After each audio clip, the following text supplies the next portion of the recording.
You're My good. man, Coors, baby. What's up? What's up, big dog? Hey, my hot club, baby. My hot club, my hot club. How you doing? I've been chilling, man. I was trying to make some things go. Um, we had I got a sweet deal with the guys that did the helmet for Don Beebe, right? The Yeah. safer. Remember Yeah. that helmet back in the Yep. day? Well, Absolutely. we just got some. We got a neurosurgeon to get behind us and purchase these helmets. And so they go on top of the helmet, you know what I mean? So it protects you can't prevent, concussions. Obviously, everybody knows that. You can't prevent that. But it's going to deflect the impact and let me see. I'll put here. You got one. Yeah, It's not the that's Guardian. They're not the Guardian caps, right? Or this are deal they? right here. So it Oh, goes on top of the helmet. yeah. D Burns, Yeah. get rid of that screen in the background. Just go your normal background Yeah, for because you're sure. popping in and out. We can't. I want to see that thing. I can't see it. There you No go. background. Yeah. Better? Yeah. Yeah. Let's see All right, that. this right here. Dude, that thing's awesome. So it goes on, clips on. So before BB, he wore it would just pop off. You know what I mean? He'd get hit and then pop off. So now it clips on. They're wearing them in the UFL. They're wearing them in some teams in the league. So we're the only team in the IE in the Inland Empire to have them. So we had was fortunate enough to get a neurosurgeon behind it, and he came in and understood the technology, and he outfitted our whole team, man. So who designed it? The neurosurgeon, or did you help No, design Safer it? Sports. Safer So Sports. it's the company that originally had the helmet for BB, right? Right. So they just kind of refreaked it, Dude, that was went like back to the that was like yeah, 30 years ago, man, when he had yeah, the yeah. helmet. But everybody, but believe it or not, people were wearing it. Do you guys during practice, do you make your kids wear the Guardian caps? Yeah, we were 'em. All Yeah, of we were them? 'em. Yeah, we were 'em. And then we're teaching head out, like you know what I Yeah. mean. Like we're shadow man tackling. So I'm ambassador on the shadow man committee, so we have access to that. So we're it's no head involved. We're Right. trying not to. Right. Nobody can prevent that. It's You always know. hard. I know that I got to the point with my coaches because it became so prevalent. I mean, just the no head and that kind of stuff. And coaches at the high school level, I think, got really confused on, well, how am I going to, and they're talking about get your head here and your face mask here. And I'm like, don't use those words. So Right. we reverted back to just shoulders. We Yeah. just, Well, the beauty behind the shadow man, which is rugby, and it's the hawk tackling before yeah, hawk. right. So these dudes are rugby dudes. Yeah. So the guy I met was JP Hardigan, who's like been playing rugby for 16 years. So I'm over doing an FBU camp in Scotland, and we're talking. I'm watching this thing used. I'm like, oh, man. So I'm thinking special teams. Like, Right. man, shoot, we can get a good special teams practice. Normally, you got a little Johnny back there on the freshman team, sophomore. He's running scout team punt return, and you get him headhunters coming down the field trying to whack him. He don't have no protection, Right. so you're not catching, you're not getting any reps. So I was like, look, we'll kick it to our guys at return. Let the first team returners, like all returners, get work. Got our punter punting to them. We're gonna close and tackle. So now we can tackle the shadow man, and we don't have to worry about little Johnny not having no protection because the JV Getting team hurt. may protect. Yeah. Little Corbin Smith's running down there, flying at the gunner, whop, trying to tighten these kids up. So Running from I where usually you, looked at it like that, and then I was like, oh man. So I figured out a whole section of practice that we could use and use these things. And I got to talking to the guy. I'm like, how many concussions you have? And he said, one in 16 years. And the other dude had been 6 years playing, none. So I'm like, wait a minute, 22 years, only one. no concussions. He's like, I had some messed up shoulders, Right. but no concussions. So, the focal point is cheek to cheek. Hmm. So you hit him in the center of gravity, which is like zone two, which is like in the waist area, and you're putting your cheek to his butt, your face to your face cheek to his butt cheek, Right. near foot, near hip. We're running through, man. We're not saying anything about the head. We want to see what we're hitting, we want to see what we're striking. So what you're hitting them in your center of gravity in zone two or zone three is like below the knees. It's a gator roll, and then once again the head's behind, so the head's always behind. We're always cheek to cheek. Yeah, that's Team is. good. Hey, before we get, I want to follow up on that, but let me Mhm. introduce you to everybody first. So we got Coach Deshaun Burns here. He is the head football coach at Linfield Christian School in Temecula, California. I've known D. Burns for, I don't know, close, probably 35 years.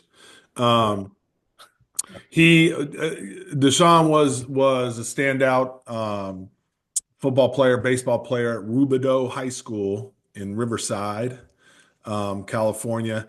He went to SC, played football. Did you just play 1 year of baseball or two? One. I got one One in. 1 year of Yep. baseball. And then you had a nasty neck injury.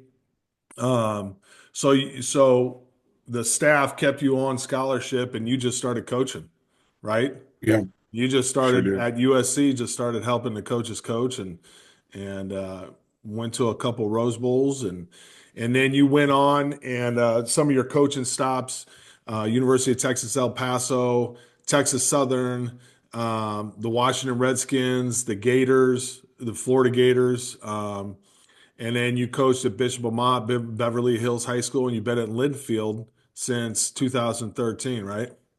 Yeah, 11 actually since 11 as an assistant, and then 13 I took the head job. The head Yeah. coaching job. And in Yep. those 12 years, and we're not gonna include COVID, the COVID season, because you guys only played 3 games that year, right? Yeah. Yeah. Yeah. So Hmm. one CIF championship in those 12 years, been to the playoffs all but one of those years. And from what I could gather, you've sent about 35, 40 kids to colleges on full scholarships, right? Continue to play football.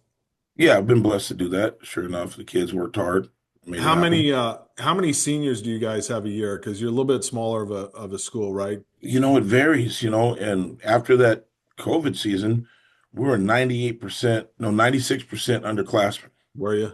So we had like four seniors in that fall. So COVID was the three game. So we were 98%. We had two seniors on that team. Wow, Rest are like freshmen, sophomores. Played three games and then came back and played 5, 6 months later that fall. And then we had four seniors that's and the crazy. rest were young guys. And this past season we had 10. We had 10 seniors. Is that You is know, that a this lot for you guys usually? yeah, it's like a side of a ball, Yeah. right? So it's a lot considering our school population might be at 500. Okay. So 50 kids on a football team, we're winning. So we played Yeah, with you are. 36, 38 last year. There was one year it was slim pickings when we played with like 25, 25 dudes. Um, but found a way to win. We had Yeah. 25 dogs, really. And that's So what you got to do. And you were fortunate, like kind of like I was, and some other coaches, where you had the opportunity to coach your own kids, huh? yeah, Corb, I really didn't want to do it, man. I, I know. I really I I know. didn't want to, and you know what I'm saying. Um, Playing for I mean, I played high school ball, and my dad was on the staff, but he didn't coach me per se, but he was on the staff. And then obviously we went to school, we're in school together, and then Right. you had a tough road. You don't play for coach, you don't play for your pops, and you just got to be above board, and then you're probably always in the eye. And then as I began to coach and play, and my kids were coming up, and they showed interest in ball. I'm like, man, I don't know if I want to coach them just because of life, right? I mean, Right. we all played the same position. We're all Yep. DBs. I was blessed enough to play it at a good university at a good time and At a get high some jewelry level. with a bunch of good guys. And then being able to coach in the league, at the different stops, and be around some really good ball players. The standard is pretty high for the kids, and I just didn't want that pressure. Nor I don't want to that whole daddy ball thing. I was Yeah. tough on the boys, so I didn't. I really didn't want to do it, but it was the best spot. It was the best place for them to be because of the nature of youth sports and high school sports nowadays. And Uh-huh. prior then, when we were in school, we talked about it many times. Just what was going on out there. I'm just not going to give my kids to To somebody. anybody. Right. Well, yep, yep. Yeah. You know what? I've always, because we talk quite a bit, but you're always doing things outside of, I shouldn't say outside, but you're always taking that extra time with kids, whether they're Linfield kids or other kids or football university, FBU, or working the all-star games and stuff like that. How many days a week do you help train kids, speed, lifting, drills, that kind of stuff on your own time, where it's not a part of your contract, coaching for Seven, 7 days a week, huh? 7 days a week. Yeah, Yeah. Yeah. Sunday is that's an all day. It starts at, I don't know, 9 and finish at 4. Sometimes, all depending, because I train. right. Saturdays, the same. If I'm in town, I'm not in town, it's some FBU stuff, or I've been blessed to do some All-Star games. The what U.S. Army, or not the U.S. Army now, but the All-American game in Hmm. San Antonio, and then did the East West Shrine, and been blessed to do that stuff. So it's a constant deal. Then What after what do school, you, sometimes in the evenings. Yeah, what do you think? How do you think that helps you as a head coach in regards? Because as you know, and I've sent you all this stuff. I mean, this more than the scoreboard that we're doing is kind of a catalyst into our character development program, the scoreboard, and then our team building military style crucible events called the tour, and Mm. just to build kids up, to improve their mental resilience, to bring them together as a team, to help them develop off the field, really. But how much of what you're doing on your own time do you think uh, reflects with your relationship with those kids in the classroom, in the Linfield weight room, on the Linfield football field when it's spring ball or fall ball or games or stuff like that? Well, I mean, I learned a long time ago. They don't care how much you know until they know how much you care. Yeah, And if you genuinely care, then they'll give you everything they got. And you can coach them however you need to coach them because they understand that it's right. out of love. So, I mean, I was just fortunate, like I said, all my entire life in my career, the guys that poured into my life, they really cared about us, right? Yeah. They really cared. Um, Take a second, your dad was really instrumental in my transition. When I got hurt, I was scheduled to start. You know the deal, you know the Yeah. story. And I remember being at Irvine and going in, and the news had hit. And I walk into the team room. We're having the meeting. We're in camp, and I walk in, and I guess he had broke the news to the guys. And Harlow turns around and is like, "Man, I'm sorry." And then Steph was, my right hand man, Right. Pace, and then Coach. Um, we just made eye contact, and I just walked down the aisle and gave him a big old hug and just broke down in tears. And he was like, "Hey, sorry." He was, "But I'm here." And so he really just got behind me and allowed me to be on staff as a player coach. We didn't have anybody behind me, Sam Bam, and then Seahorn came a little bit later and Salo. Um, but many a Yeah. conversations. So um, the bottom line is once they understand how much you care, they'll run through a wall for you. You got to be genuine. Right. So there's kids And that I coached from transparent. Armont in Beverly Hills days that I still talk to. Man, they're got kids now. Coach some of their kids. I'm like, whoa, time out, slow down. Some of these dudes are granddads. I'm like, well, it's not time out. Yeah. Yeah. I But know. it goes a long way. It does. And I know, probably the greatest gift I've gotten as a coach. I had a guy that I coached at the University of Missouri. I'm not going to get into it, but we talked about choices every single day Mm, in the individual room, in the position room. And he made a choice. His grandma died, and he was from Galveston.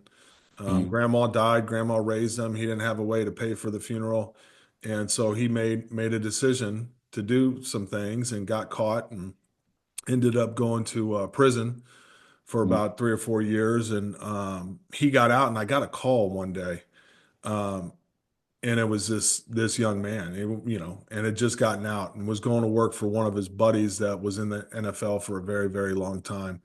Um, and he just told me, he said, Coach, he said, we had about a 30-minute conversation. He said, I just want you to know every single day I was in there, I thought about our talks in the position room individually, me calling you at 2 in the morning because I had a toothache and didn't know what to do. And right. he said, that's what got me through. And I finally understand.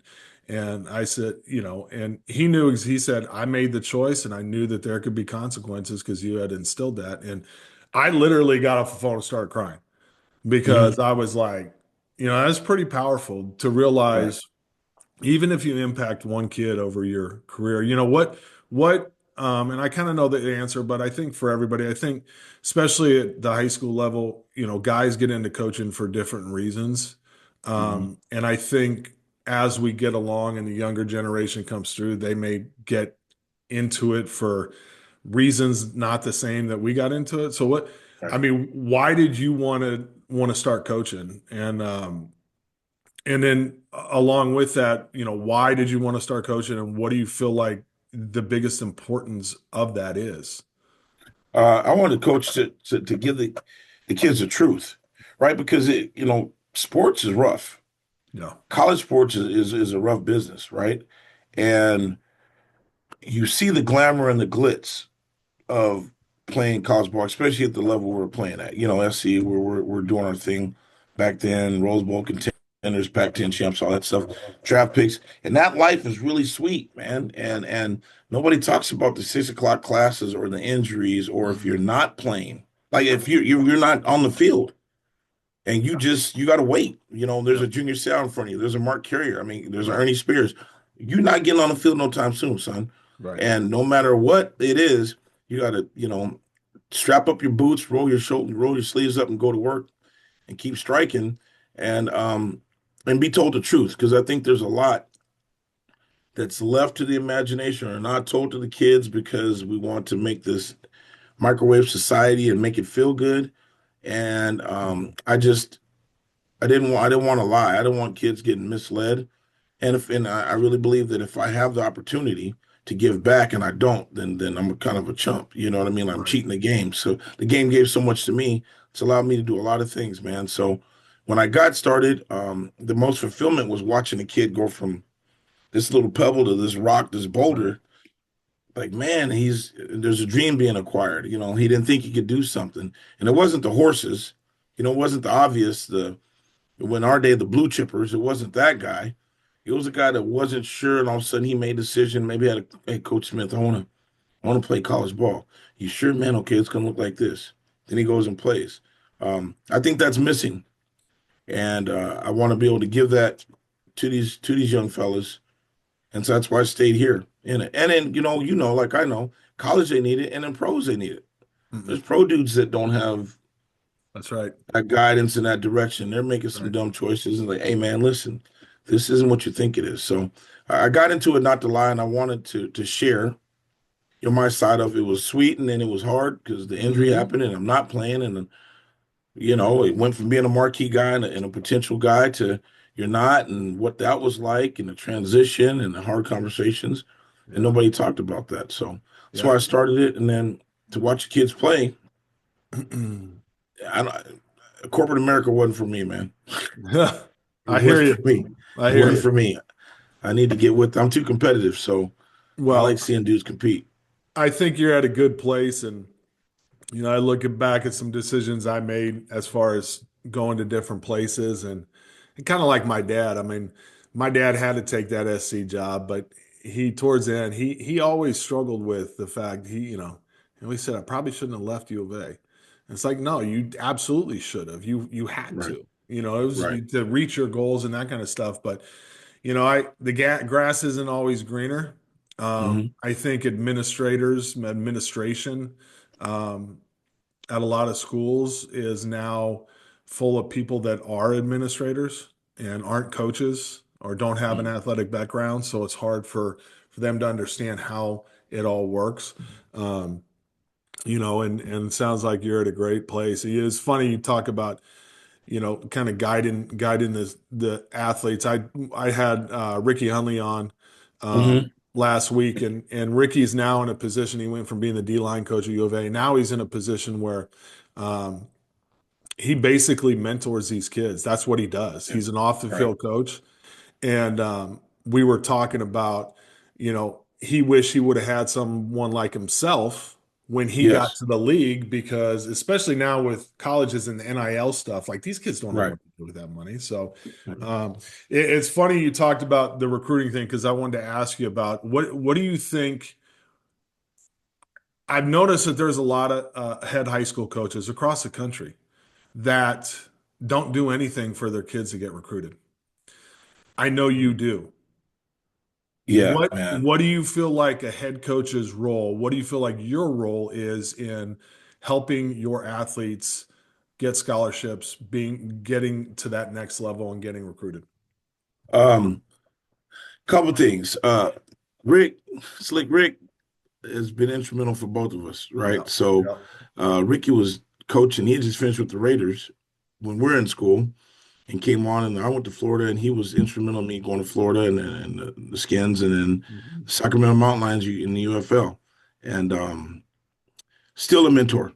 Still call on him Yep. to this day. So, and he gives it to you hard but fair. Yes, he does. Yes, he He does. doesn't mince words, so you Nope. got to love it. You know, he don't make your problem my problem, Colonel. You know, Yep. he'll let you know. Um, but with that said, I think we came up in a time where there's some due diligence, right? So having coached in the collegiate ranks, so from everything from Florida to Texas Southern, HBCU, one double A's to the mid-major UTEPs, um, it's sad and it's quantified now. But years ago when I got started, I was coaching in the collegiate level. You come in here, coaches, and I won't name names, but it just turned my stomach. You know, well, I don't do anything, excuse me, for their recruiting. They got to get themselves recruited. You know, this kid's with you from 7 in the morning, and in the summer, Yep. 7 in the morning. Back you're gonna have 2 a days, Yep. 6 o'clock at night. You're gonna see him at 7 in the morning on Friday till 9, 10 o'clock at night, and then you got him back Saturday, and you're like pseudo dad. You're like the surrogate dad, Right. and the coaches use them up, and it's probably gonna make some people mad, but I don't care. Corp. I just got to tell the truth. There's there's cats out there that use these kids up, and you win all the championships in the world, but the kid at back in the day when we're in school, you need a 2.0 to go Yeah. to school. Right Right. now, it's a 2.3 Three, or three. better. These kids don't know. No. Wait a minute. Well, I'm eligible. What's your GPA? Well, I got a two. I got a 2.3. You mean overall? Yeah. Yeah, man, you're not eligible. You're not No. going to school. Nobody has talked to these kids about that. So I saw that. And Right. that bothered me because, you got programs winning championship after championship, title after title. And at the end, the kid's hoping to go to school and they're being told, oh, you're going to go, you're going to go, you're going to go. And then there's no help or it's jaded. Right. You go in and you know what I'm saying. You Yeah. go in and your coordinator has told you, your recruiting coordinator said, we need a 6'4" tight end that runs 4.6. Yep. You go see the coach, he's trying to give you a 6'2" tight end that run 5'1". Right. No, you got one over there, coach. I need to. Well, but he's already promised to somebody else, right? So there's a lot of stuff that happens behind the scenes. And now in this day and age, people refer the kid to whatever So they don't have to street do it. agent Yep. or 2,500 to get you this, 5 grand to get you Yep. this, and on this list. And that's so far from the truth, man. Well, You know, and I always told parents during the parent meeting, and I would tell kids, it was like, listen, do not pay a recruiting service because here's how it works. When you pay a recruiting service, you're paying them to market you. So they have a job to do. Okay. right. But what you don't understand are these colleges, they get recruiting lists. Yes. Okay. But Yes. they pay for those recruiting lists, not the Right. other way around. When Right. I was coaching, Randy Rogers had gotten out of coaching, and you know Randy Rogers, and he had this Yeah. list, and I'd go down through it. And if kids were in my area, I'd look at their height, I'd look at their weight, I'd look at their speed, and if they didn't match, they were gone, right? Right. And it's sad to say, but that's kind of how we had to do it. If I got a big folder, and I won't mention the recruiting services name, but if I got a big folder, if I didn't recognize the kid's name on the front, I'd throw it away. I wouldn't even open it. So Right. and again, what I started telling kids in recruiting and telling their parents is like, listen, you guys, and I don't think a lot of high school coaches understand this. Go talk to a Division I head football coach. Right. Barry Odom, who was at UNLV, Yeah. now at Purdue, coached him in college, recruited him, went up there the last couple years during spring ball, and I said, hey, tell me, it used to be if we had 25 scholarships to give, Yeah. 22 of those were going to be high school kids. Yes. How many are you giving to high school kids now? He said, maybe six or Two. seven. Yeah. Yeah. And he Yeah. said, and the thing is now at UNLV, because the SECs, the Big 12, the PAC, they're all taking 5-star kids. So Yes. we're getting 3-star and 4-star kids.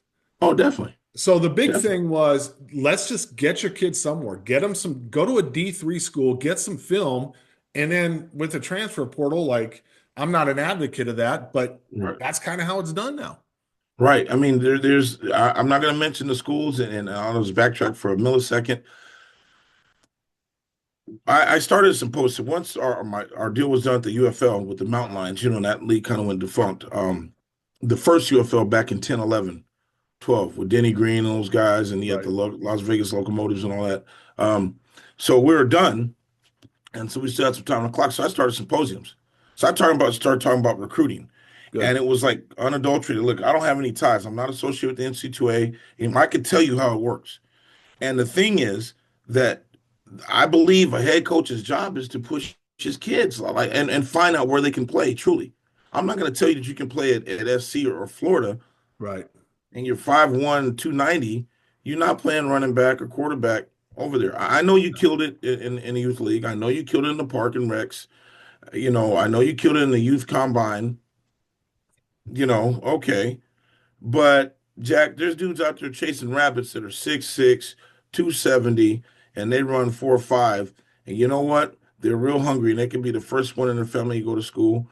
Or if you have the Amex Black Card and you can recruit wherever you want, you might go to Germany or Tonga or somewhere. Right. You might go somewhere else and get them. So the biggest point is the coach, in my opinion, the head coach should be pushing the recruiting train for his kids because he knows those kids or he should know them better than a service.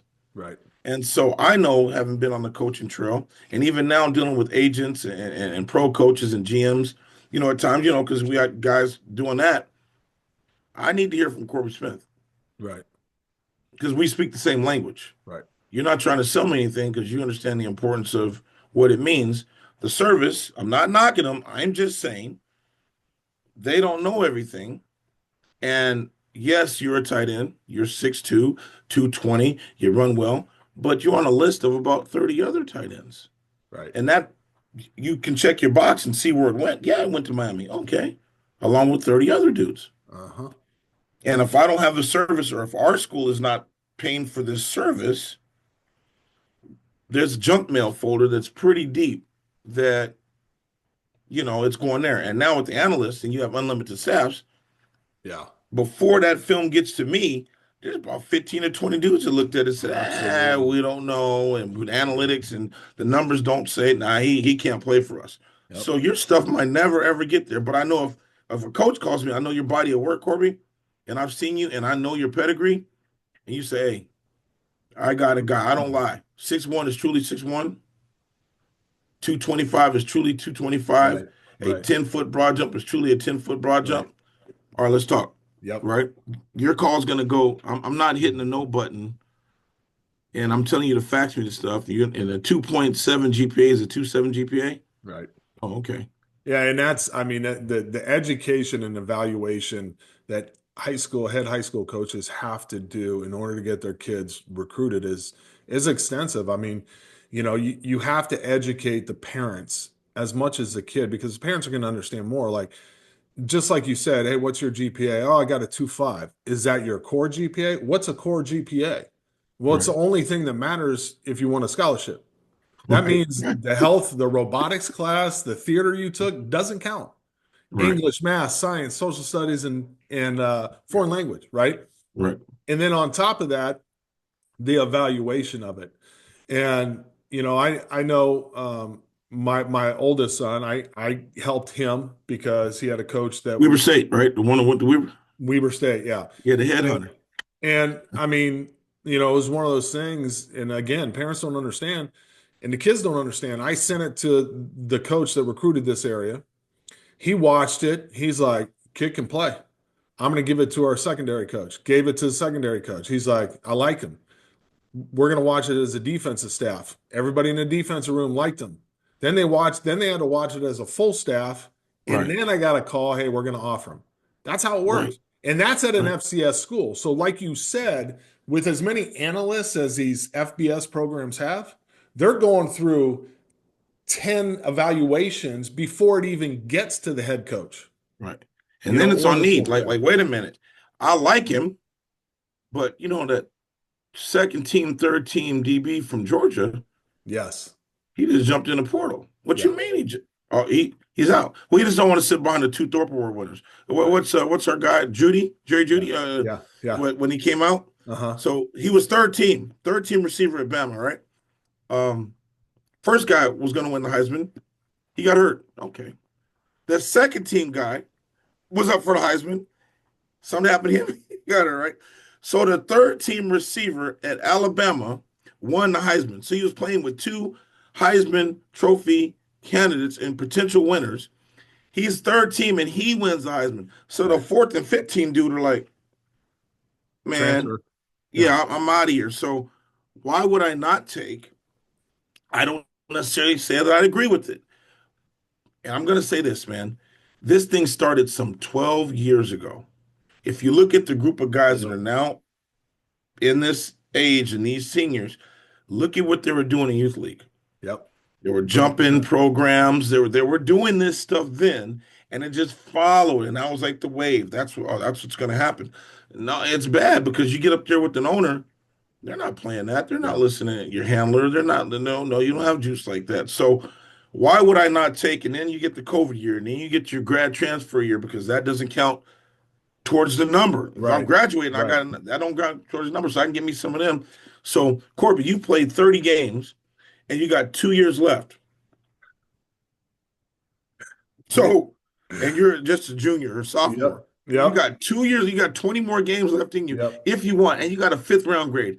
You're not really happy about that. You want to come back and up your stock, and you played 30 games at least Right. against draft picks and dogs, and you're 24. Yep. You know how to go to class. You know how to sleep in your own bed. You know how to leave the drugs alone. You know how to leave the alcohol alone. You know how to leave the girls alone. You're not going to be enamored by the stuff and the glam and the swag. You're about your, as the kids say, you're about your money on. And somebody's talking Yep. to you. Do I take you Or do I take the high school kid? or I take the high school kid with the agent Right. and the Instagram and all this stuff? And he's never had adversity. He's never been popped in the chin. He's never, the red shirt thing. He hasn't seen a junior sale practice Yep. and rush the quarterback and then turn around and cover Afloater and JJ Yep. after practice for Yep. fun. You know, hadn't seen a Tony Bo or Andreessen, Big Drees, Yeah, I hear right? you. I think the biggest thing, if coaches take anything away from what you're saying is that understand the whole process, do your due diligence so you Mm-hmm. can be transparent and you can be honest with the parents and be active in it because Yes.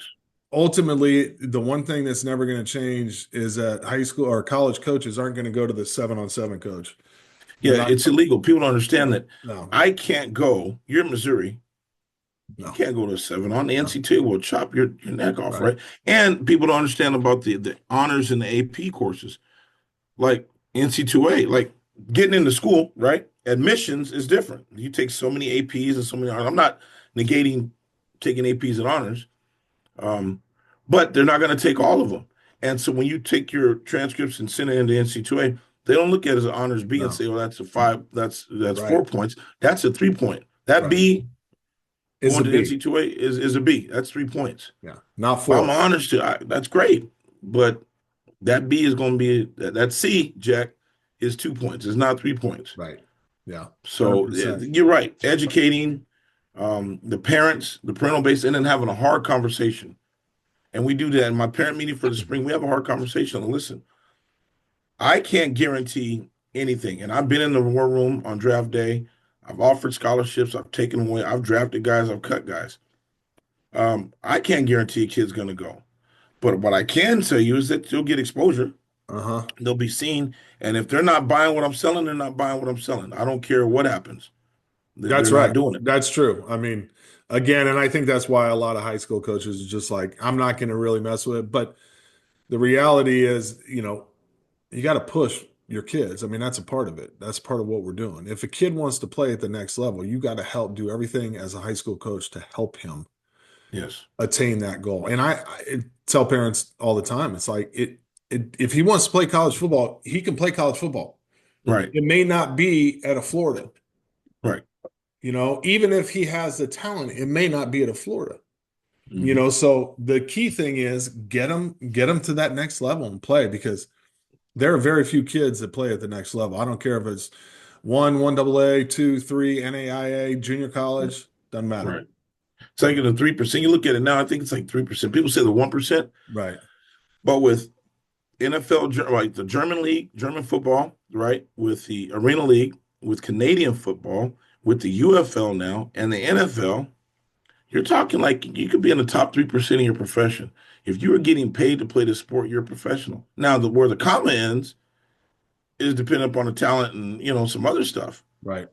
But you're very fortunate if you can do this. So, I mean, my two are playing, and hey, man, play till you can't play anymore. Play That's till you right. can walk away from the game. Yep.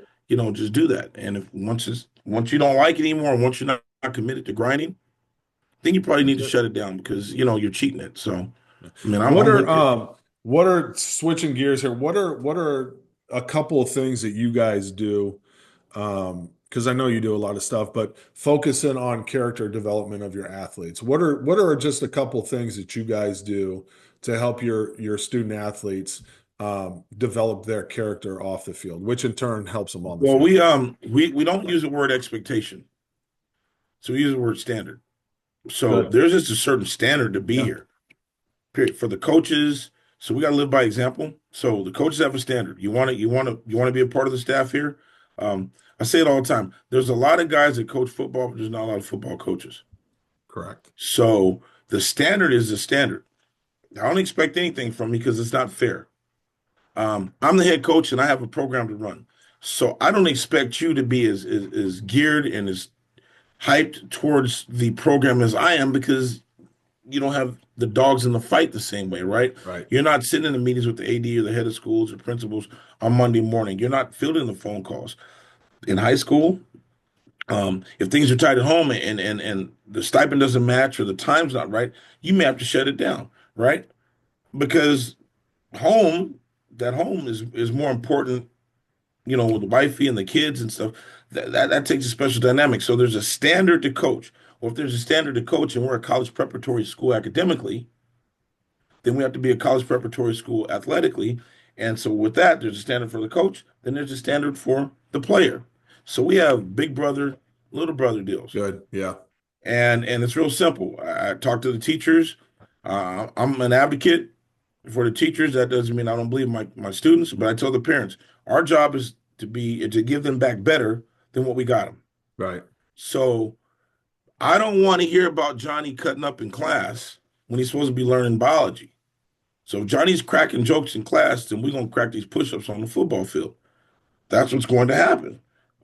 So Johnny, I don't want my office phone to be ringing because you don't know how to sit down in class, pay attention, which is a law. Like you gotta go to school. Right. You gotta pay attention. Yeah. I don't want any behavioral issues. If we do that, then we'll rectify that on the field. Yeah. Um, if you get in trouble, Corp, and I'm your brother, whatever you get, I got half of it. Yep. So if you got 1,000 yards, I got 500.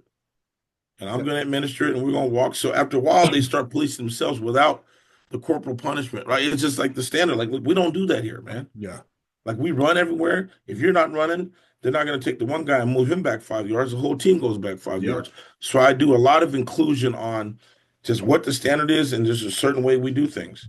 So if Good. you're at the mall and you got a Linfield shirt on, somebody recognize you, I better not get a phone call that you're at the mall, cutting up, carrying on. There's problems, and Right. I'm gonna notify the parents. Right. That's just how it works. Well, that's Not for great. everybody, brother, but No, and we always had the same thing. You say big brother, little brother. We called it swim buddies because Navy SEALs, they have a swim hmm. buddy. But we always matched a junior with a freshman and a senior. Well, you end up building up where they stay together, right? And so Right, when they're junior and freshman, and then they move to senior, still have the same guy who's now a sophomore, and then by the time the sophomore and the senior graduates and the sophomore becomes a junior, now he has a freshman. Um, and they were responsible for one another, and then ultimately, if they one failed at it, then they both did, and then the whole team did. So that's good stuff, man. right. And then we do summer jobs. So we're blessed to have some guys that Good. care about our program. So I want to run like college. You're in college, you get a summer job. So listen, you get your moving company. You got a chance to make some money. Don't be late. That's Don't good. mess it up because the guy's gonna call me, and then that's a problem. So the little brother is gonna get touched up too. Yep. If you cutting up at work, then the little brother. So all of a sudden you start seeing guys. This guy's on the street. I'll walk down the hallways, and you'll see some guys that might be on the verge of doing something silly. You see the big bro. Hey, no, Yeah. that's not cool. And then what happens is we have like a leadership council. Uh-huh. And so I've had some times where guys who came before practice, I'm like, hey, coach, we got to talk to you. We got an issue with this. We're gonna have a team meeting. So there's nothing. We're a family. So, and I really believe that if a guy's on the bubble, hey man, you need to talk to the team. Well, So that's if they vote you on, they vote you on. They vote you off, they vote that's you right. off. And I'm not talking with parents about it. It's not, oh, well, they don't like Johnny. No, did you know Johnny was doing this with all of these guys, and they've like tolerated a whole bunch, Right. and it hadn't gotten physical, but they this is not the heat that they want. They're Right. interested in knocking the life out of the dudes on the other side of the field. They don't. They got to trust Yep. that you're going to do the same knocking I'm doing. So if you don't, That's awesome, man. That's the leadership and the big brother, little brother. That stuff's awesome. Well, that's all I got, man. I mean, we could stand on here for 3, 4 hours, no question. But doubt, man. I'm gonna have you. I'm gonna bring you back on here in the future once we bring you back on for the 50th episode. You'll be my 50th guy. Hey, the 50th, man. Hey, congratulations to you, man. It's been a Thanks, buddy. blast. Look, from Preston to everything, and just watching your progress. I remember you were talking about fire zones back in '97, Yeah. Missouri, and I think you came out and you were no, I saw you at the convention and you were talking Yeah. about man these fire zones. Yeah, we Yep. were talking fire zone coverage in Tennessee. Don't blitzes. Yeah, man. Don't So blitzes. congratulations to what you're Thanks, what you're bro. doing. Congratulations to you and everything you've accomplished and this venture. When you told me about it, I'm like, I'm behind it. So Yeah. um proud of you, man. Keep it up. Yeah, thanks, brother. I'm proud of you too. I love you a lot. And thanks for coming on, man. Thanks for taking the time. Thanks for having me, man. Love All you, right, bro. course. Love you, man.